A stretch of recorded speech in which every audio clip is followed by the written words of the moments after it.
sommes au musée du Sahara. Aujourd'hui, c'est l'ouverture de la session de la Tunisie des courses de dromadaires. Comme vous voyez, aujourd'hui, on a fait la compétition de plus beaux dromadaires. Et il y avait 10 participants. Ils sont des 12 et de l'Algérie.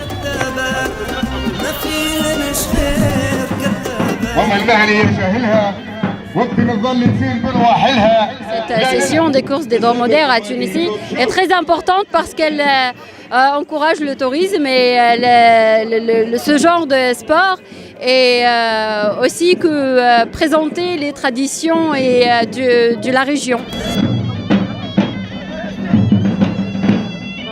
Donc on regarde la beauté du cou, la longueur du cou, on regarde la beauté de la tête. On regarde aussi la beauté de la poitrine et aussi l'autre, la beauté de l'extérieur de l'animal.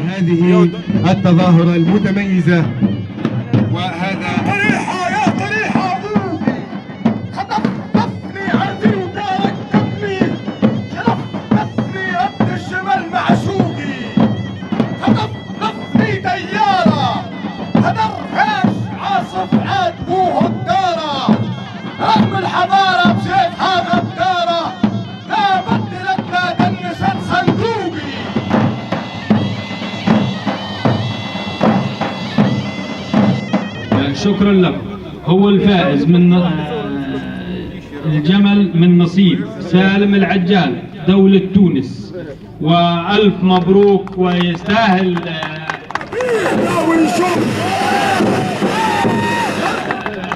ومن يتعب يلعب زي ما قال الشاعر.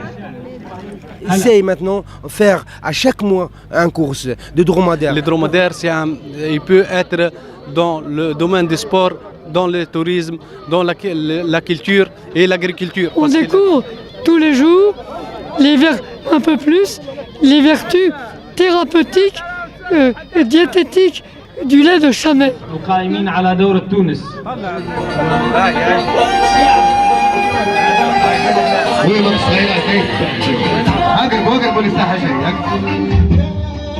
ضمن فقرات هذا المساء سباقات المهاري بمختلف المسافات، ثم عرض فرجوي بعنوان العزيلة أو الوسم.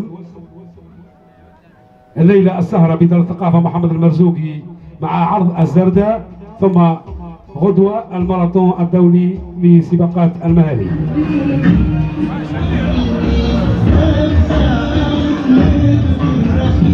Il y a une liaison très forte entre le dromadaire et l'homme et toute l'humanité ici.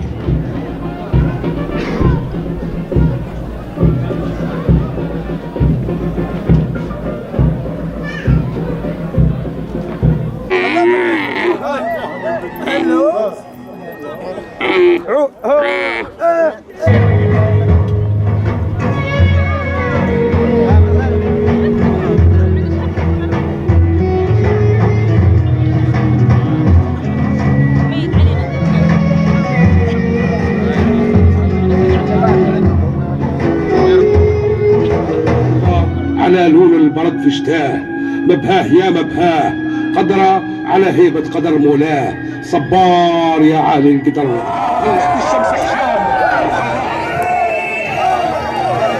ويغشاك هدير الأمواج الخافضات الرافعات، فإذا بها تمخر بك عباب الصحراء، سفينة حملت ما حملت السفن، إبل وقد جثت لحملك على ما وهبت من صفات. مشطوب قدام طبال بدروش ولوح باله يزرع المسافات.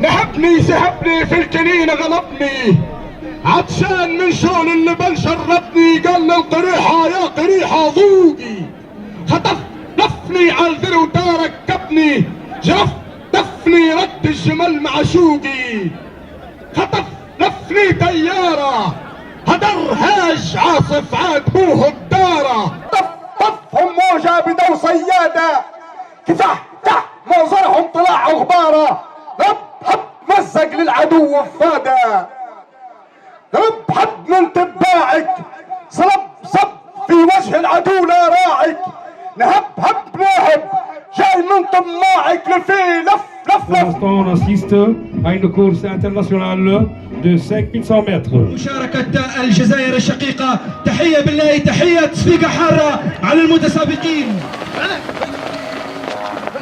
الفائز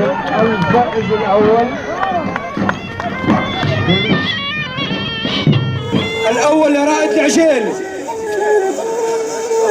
بن ربيعة عز الدين من الجزائر عبد الله بن سعيد من تونس زهواني أحمد جزائري فائزين في الشوط الدولي الأول رائد العجيل تلمولة عبد المولى من تونس الأربعة الفائزين في الشوط الدولي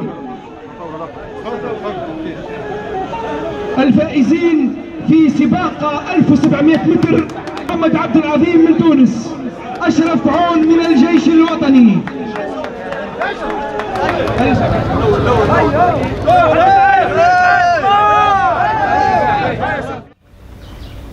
جليل في القوافل التجارة يخرج دلو كبير جدا لا يقدر على الرجال بمفردهم على إخراجه On est en train de développer l'axe de l'effet antidiabétique du lait de chamel. Plusieurs études ont été réalisées dans ce sens. Des essais sur le modèle animal, un modèle animal qu'on a choisi. Des résultats très encourageants qu'on a obtenus, qui ont été publiés dans des revues scientifiques impactées et indexées. Jusqu'à ce moment, donc, on a vérifié, on a confirmé plutôt l'efficacité du lait de chamel dans le traitement du diabète, dans un expérimental, je veux dire, c'est-à-dire qui a été induit pour l'animal.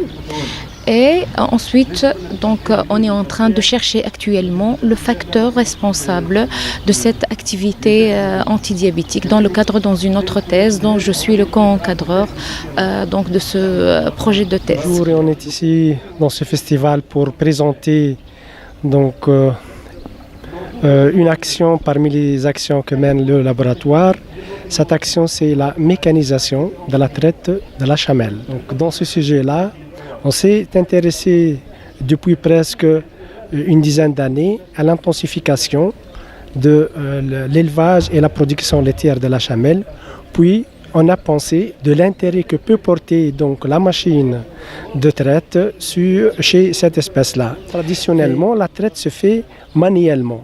Donc normalement, la majorité des éleveurs, que ce soit en système extensif ou même en système semi-intensif, la traite se fait manuellement. Nous voulons développer la traite en adoptant la machine. En milieu extensif, normalement, la chamelle ne peut produire qu'en moyenne 2 à 3 litres par jour. En système intensif et en utilisant la traite mécanique, la chamelle tunisienne peut produire en moyenne 6 à 7 litres de lait, donc moyennant 2 traites par jour, à 8 heures et à 14 heures, donc, et pendant 10 mois de lactation. Je m'occupe au ministère du secteur des petits ruminants, c'est-à-dire les ovins, les caprins et essentiellement les canulidés.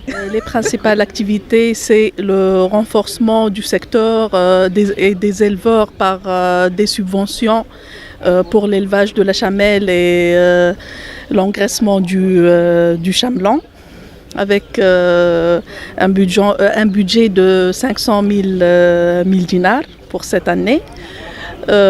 Aussi, on est en train de mettre les premiers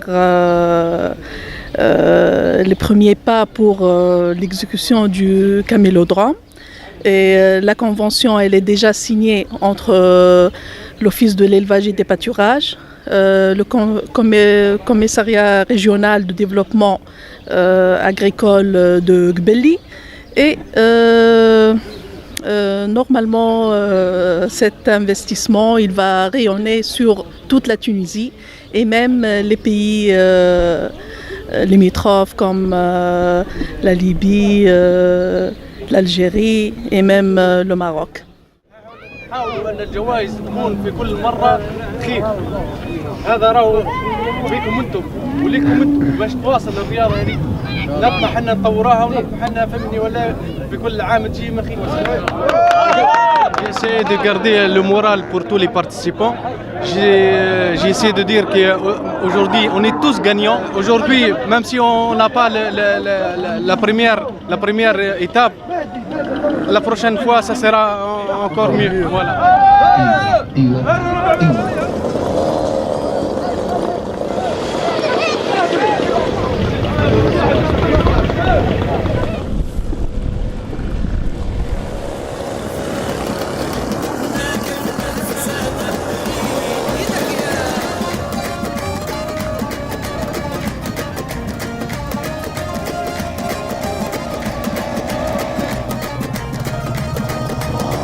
C'est maintenant 4 candidats. On attend les autres, ils viennent vite.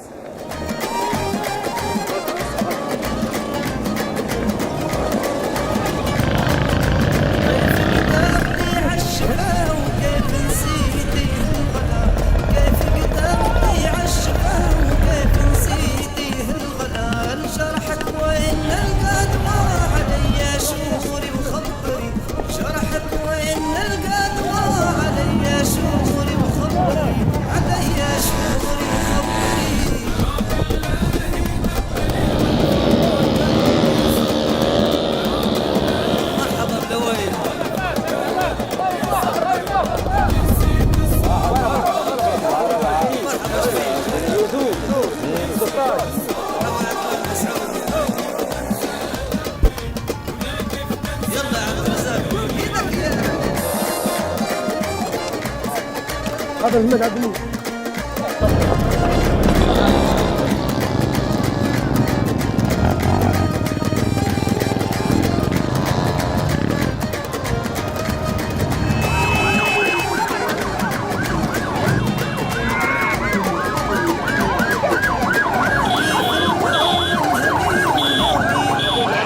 الراكب ورقم 16 راية العجال إلى أن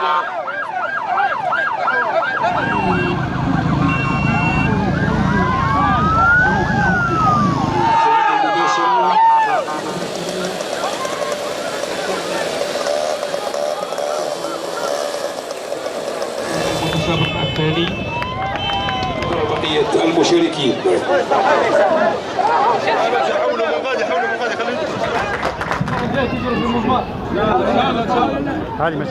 الاعتداء منصة التتويج. Pour le marathon, tu as un rêve. On n'est jamais content parce qu'il faut qu'on les réalise. محافظة قبلي وعلى ونشكر جميع المسؤولين في هذه المنطقة ونشكر اللجنة المنظمة للبطولة على حفاوة الاستقبال وكرم الضيافة ونشكرهم ونتمنى لهم التوفيق إن شاء الله.